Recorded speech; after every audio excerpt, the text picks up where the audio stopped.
जब हम किसी को प्रणाम करते हैं, उन्हें नमस्कार करते हैं या हमें कोई प्रणाम करता है, तो अनायास ही हमारे मुंह से निकलता है खुश रहो, गॉड ब्लेस यू, सदा सुखी रहो।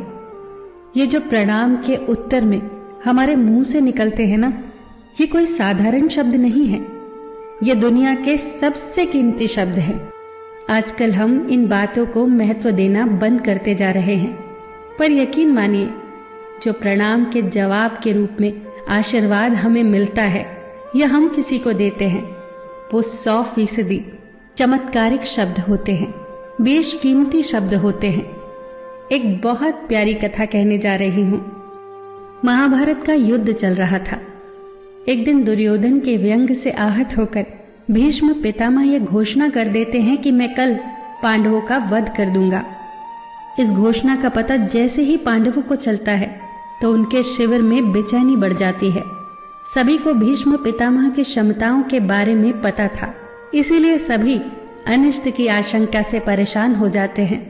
तभी श्री कृष्ण द्रौपदी से कहते हैं, तुम अभी मेरे साथ चलो। श्री कृष्ण द्रौपदी को लेकर सीधे पितामह भीष्म के शिविर में पहुंच जाते हैं। श्री कृष्ण स्वयं तो शिविर के बाहर खड़े हो जाते हैं, पर वो द्रौपदी से कहते हैं कि अंदर जाकर पितामह भीष्म को प्रणाम करो।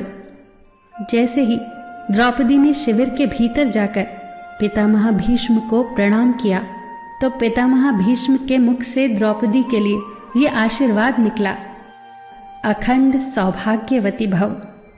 जैसे ही ये आशीर्वाद उनके मुख से निकला, उसी क्षण उन्हें स्मरण हो आया कि आज ही तो उन्होंने पांडवों के वध की घोषणा की थी और स्वयं ही उन्होंने द्रौपदी को अखंड सौभाग्यवती रहने का आशीर्वाद दे दिया।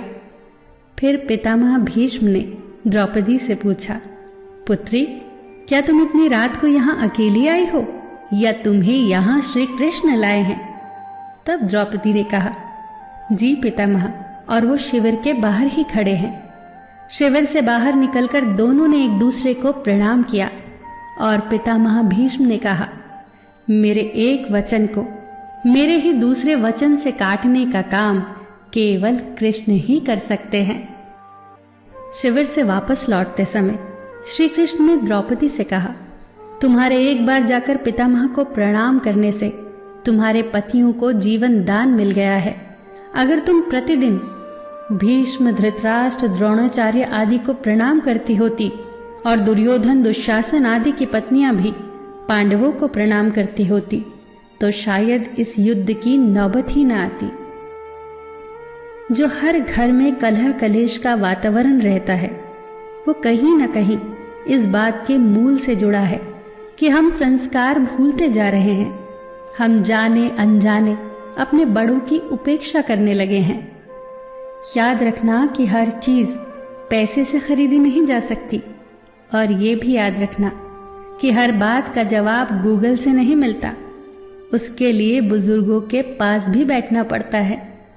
शरीर की खुराक के साथ साथ हमारी आत्मा को भी खुराक चाहिए, जो संस्कारों से हमें मिलती है। हम भूलते जा रहे हैं आशीर्वाद के महत्व को। आशीर्वाद एक कवच की तरह होता है, जो हर बाधा से हमारी रक्षा करता है। कितनी सुंदर बात कही है किसी ने।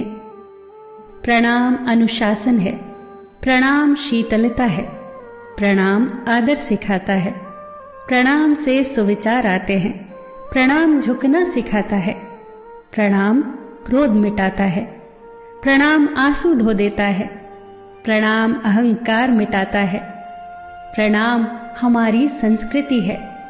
आप सभी को मेरा सादर प्रणाम। फिर मिल